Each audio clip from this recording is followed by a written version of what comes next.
Третият по големина язовир в страната, Студен кладенец, беше зарибен от Съюза на ловците и риболовците в България с 1 тон 3 килограмови шарани.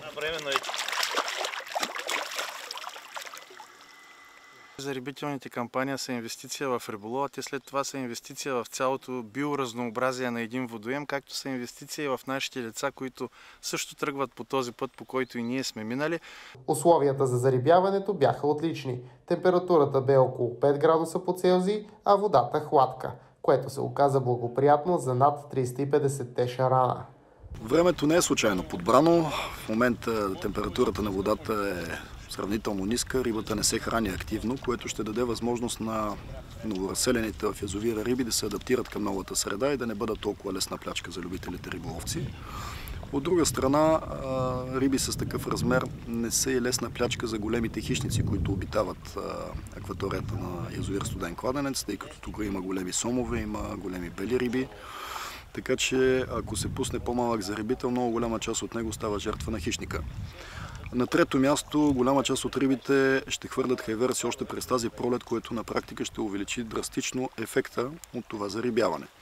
Така че вярвам, че именно такъв тип зарибяване с такъв размер риби е най-подходящо и смятам, че резултатът ще бъде добър. По време на събитието бе обявена и идеята за въвеждане на режим хвани-пусни, с което ще се гарантира развитието на трофейни екземпляри и ще се подобри здравословния статус на рибите. Според нас това е крачка напред, защото самата етика на всеки един рибар, когато дойде и да лови риба, самото възпитание, което той ще предаде след това на децата си, мисля, че е стъпката напред, която всички ние трябва да започнем да приемаме за вярна.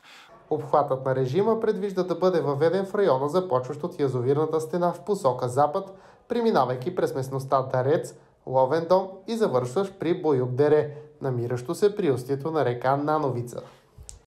По принцип, рибният ресурс, както и аквакултурния ресурс, и не само ресурса, който е в язовирите и в реките, също и в морето, това е изключителна държавна собственост. За съжаление, има насложено назад в годините едно чувство за безнаказаност и едно чувство на едни определени хора, които са решили, че този изключителен държавен ресурс те могат да го ползват по какъвто начин си поискат. Развитието на риболова в региона ще повиши интереса към водоема и все повече туристи ще могат да се насладят на красивите изгреви над Юмрук Кая.